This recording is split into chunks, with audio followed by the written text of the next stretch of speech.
Welcome to another episode of The Read Pile. I feel like it's been a while since I've recorded one of these. This desk has been covered in action figures. I'm working on taking things apart and repainting, and at least once a week I need to clean this desk off to record some comic videos. So before I make a mess out of it again, I am recording another one of these Read Pile videos. And I, this week, talked about Avatar: Last Airbender. This is North and South. So the creators of this show, these two guys here, were involved in some of the comics that follow up on the main characters after the events of the show. This was written by Yang, who since I think this has made a bigger name for himself, but I'm just getting around to these now.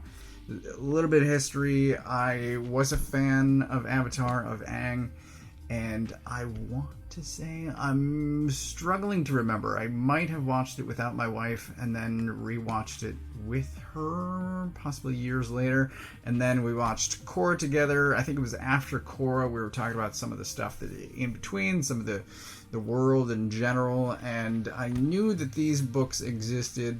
I hadn't read any of it. I grabbed the 5 of these oversized hardcovers. This is a standard size comic, just so you can see. It's huge. I'll get to that in a moment. But I knew about these, and I grabbed them and then never read them.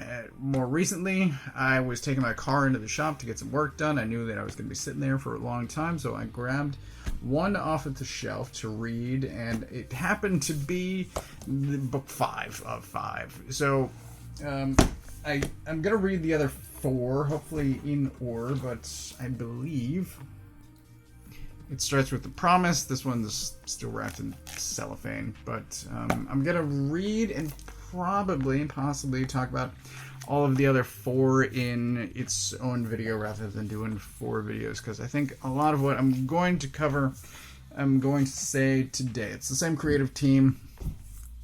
Yang. Holy cow.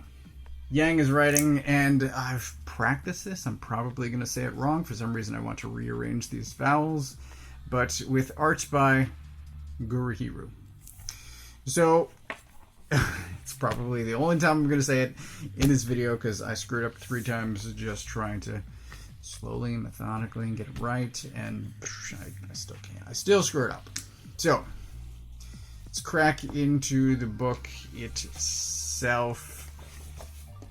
Here's page 1, and this came as a surprise. So immediately I'm like, oh, it's an oversized, but there's a bunch of space around the outside, and there are occasionally annotations on the side here. There are sections where there's nothing, and then it just feels kind of like wasted space. I've got I'm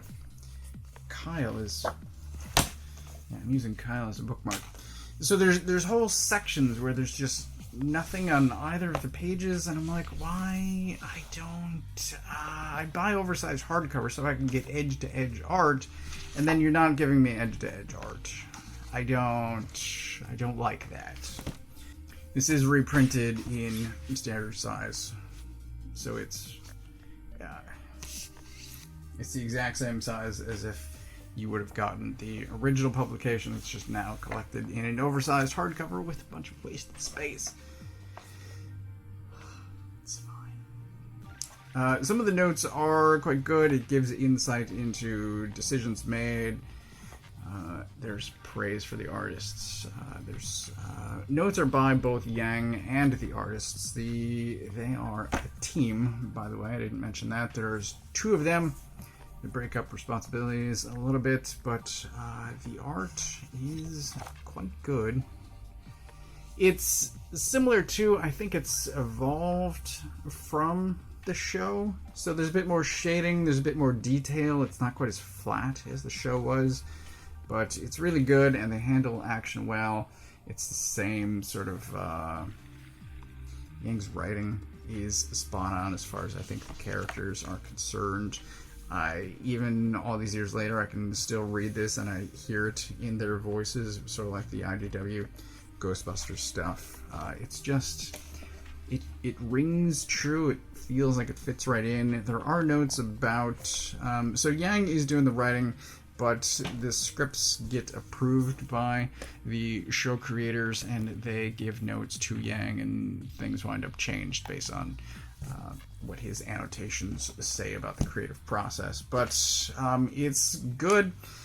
What this story is, I'm 5 minutes into this thing and I haven't even talked about the story yet. So this one focuses on Katara and Sokka returning to the Southern Water Tribe. This is post the show. All of these books are after the show. I believe, I could be wrong, each of the books focuses on a character or segment of Team Avatar. So this is mainly Sokka and Katara. But they return and things are very different. Sort of globalization is kicking in post-war, and Sokka is kind of into it. Katara is resistant to it. The Southern Water Tribe is getting help from the Northern Water Tribe. There's very much clashing there. And it's both sort of internal and external. There's real depth to this story. Nothing is sugar-coated. Everything is, it feels very real. It's not, dumbed down for kids. There's xenophobia. There's clinging to the past. Everything feels relevant. Everything feels like it has weight. And by the end of this, the sort of immediate problem is resolved, but not the underlying... There's a recognition that dealing with one person is not resolving the whole issue. It's really good. It's very nuanced. I enjoyed it a lot, and I'm looking forward to getting into the other 4. One of them crashed when I put it on the floor a minute ago. But, oh boy. Yeah, so...